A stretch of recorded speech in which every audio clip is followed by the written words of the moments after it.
Hello students, now we will start the new chapter which is sources of finance for a joint stock company.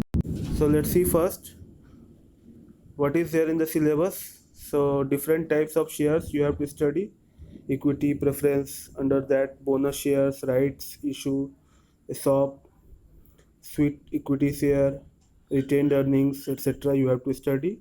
And basically in the shares you have to study equity share, preference share, and their features, advantages and disadvantages. So let's start with the first part, that what are the sources of finance for a joint stock company. So on several bases it can be divided. Like on the basis of time we can say long term, medium term and short term. So for long term, equity share, preference share, internal accruals, debenture bonds, term loans, venture funding, asset securitization.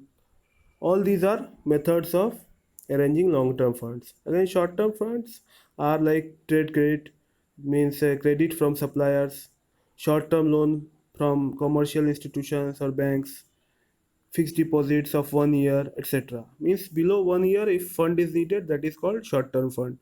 So on the basis of ownership and control, again it can be owned or borrowed fund. Owned firm are equity share, preference share, capital. All these are owned funds. Other owned funds are retained earnings and venture fund or private equity. That means should be either equity, preference or the retained earnings.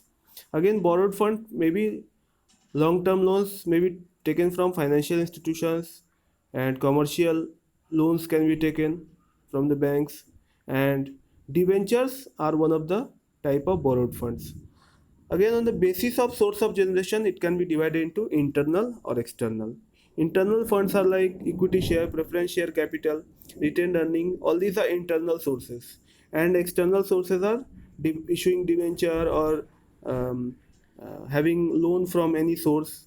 All these are external source of collection of funds. So under long term, let's first discuss equity shares. So equity share is the source of finance, and it is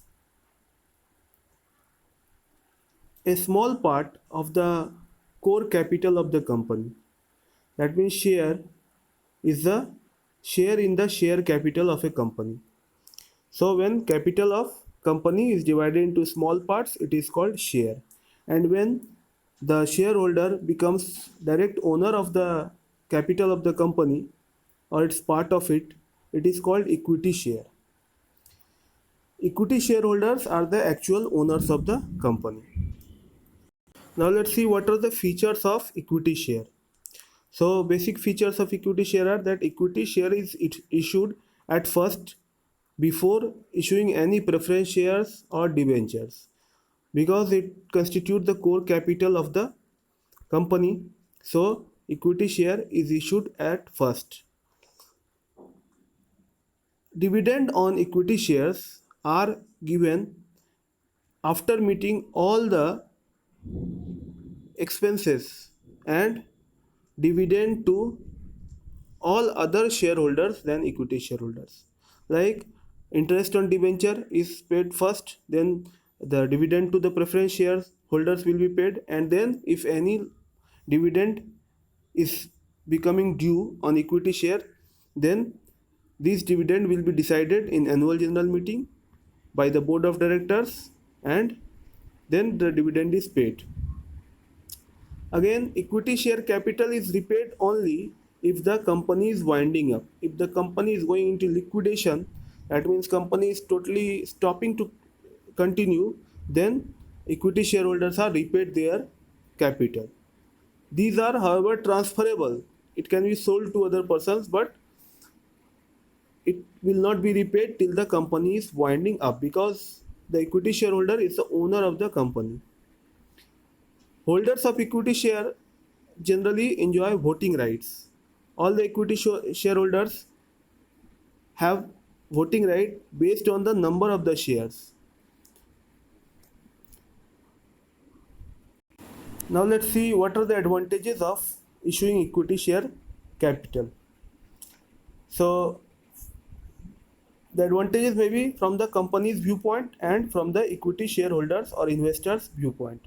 So let's see first from company's point of view. So there is no burden on earnings. That means whenever equity share holders are paid dividend, that is the residual profit after paying all the expenses. So it is not necessary that equity shareholders will be paid dividend. So it doesn't create any burden on earnings. So the earning is free to be divided on the discretion of the equity shareholder themselves. It is source of permanent capital. It will not be repaid till the company is winding up. So it remains in the business till the company is winding up. There are no charges on assets also, because the source of financing these assets have come from equity shares. So there is no interest is paid, and the properties are free to be mortgaged for further raising the finance. Again, it is source of strength, as it is a type of owned capital and it constitutes the capital which is owned by the company and the shareholder themselves. So it is a way of showing the strength of the company. This further brings goodwill to the company in the market. A small nominal value, the equity shares are actually having very low small face value like rupees 10 or rupees 50, and this way any number of shares can be bought by anyone. So it, it is very appealing to general public due to its low face value. Any amount of capital can be raised through equity shares, and there is no limit on issuing equity shares. Now let's see from investors or shareholders point of view. Equity shareholders enjoy voting rights, so they can control the management of the company. The liability of the equity shareholders is limited to the face value of shares subscribed by them. Whatever is the face value of the equity shares, it is the ultimate liability of the shareholders, and his personal assets are totally intact with the liabilities of the company whose share he or she is holding.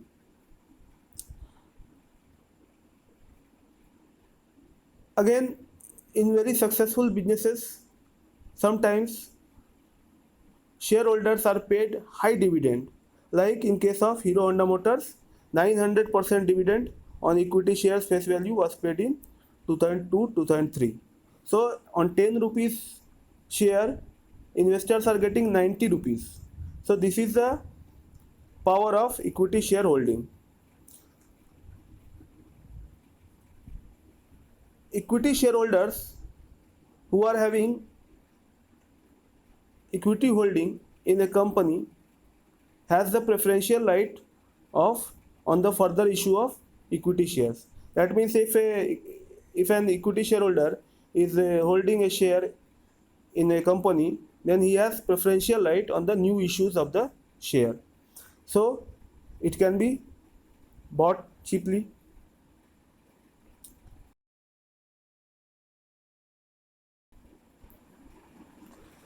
Again, value of investment in equity share may increase manifold during boom and prosperity of the company and economy as well. So it can enable the shareholder to earn capital gains. That means somebody is buying share of rupees 10, and after some time, if company's work is going well, then the price of such share may become, suppose, 1,000 rupees. So it brings capital gain. When he is going to sell these shares, he will immediately gain advantage on the issue of in the on the shares.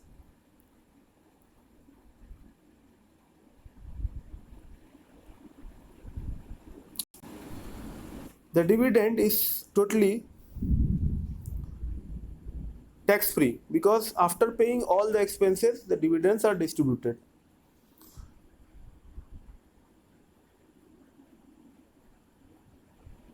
There are some disadvantages of holding equity shares as well.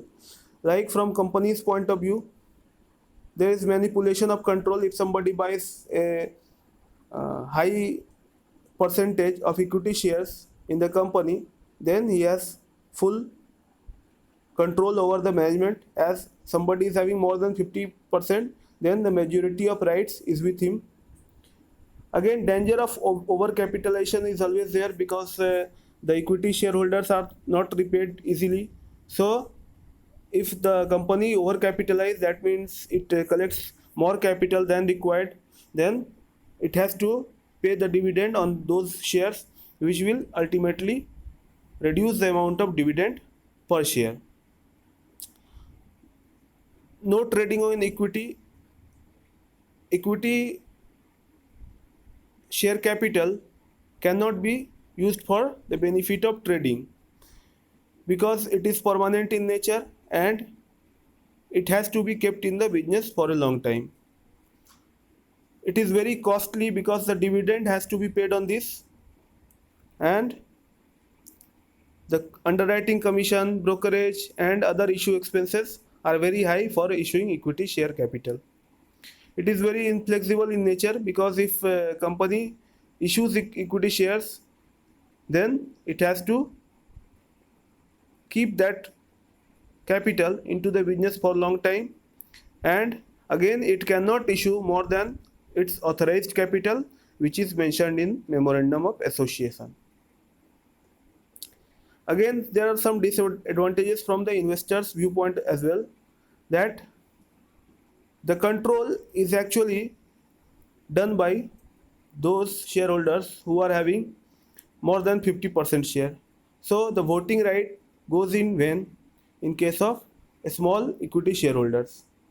There is a high risk, because equity share capital will be repaid only at the time of liquidation, if after paying all the debts, loans, and debentures, the company is having any asset, then only the equity share holders will get any amount for their equity shares. So the risk is very high.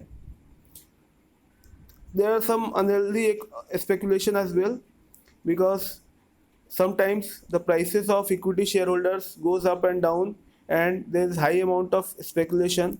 Even it has become now a profession for share trading on equity. So all these make some disadvantages for the equity shares as well. This is it, and mainly in syllabus you have features, advantages, and disadvantages of equity share. So read it, and next day I will deal with preference shares. Thanks.